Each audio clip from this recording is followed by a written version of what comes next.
छातीवर दगड ठेवला एक मोठा, कंबर खेचून बांधला. माझ्या 2 मुलाला घेऊन, माझ्या बहिणीला मेहुण्याला घेऊन मी परभणी गाठले.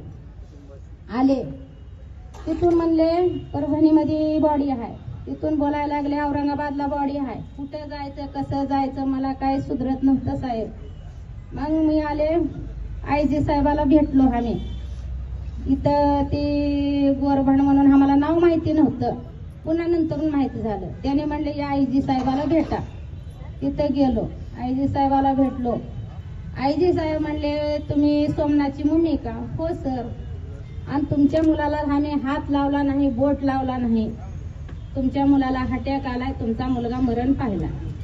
मी म्हणलं माझ्या मुलाला जर आजार असतं तर माझा मुलगा 35 वर्ष जगलाच नसता. म्हणून मी विचारलं साहेबांना.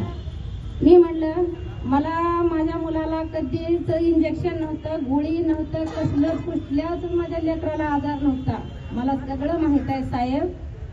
त्याच पोलीस लोकांनी माझ्या मुलाला मारहाण करून माझ्या मुलाचा बळी घेतले.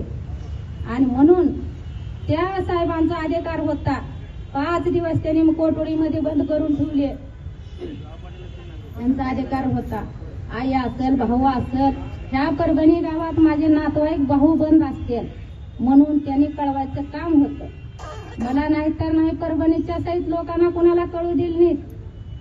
मला त्यांनी 5 दिवसाच्या नंतर कसलंच मला आधी 5 दिवसाच्या आधी माझा मुलगा जिवंत असताना मला कसलंच त्यांनी कळविलं नाही, फोन केला नाही.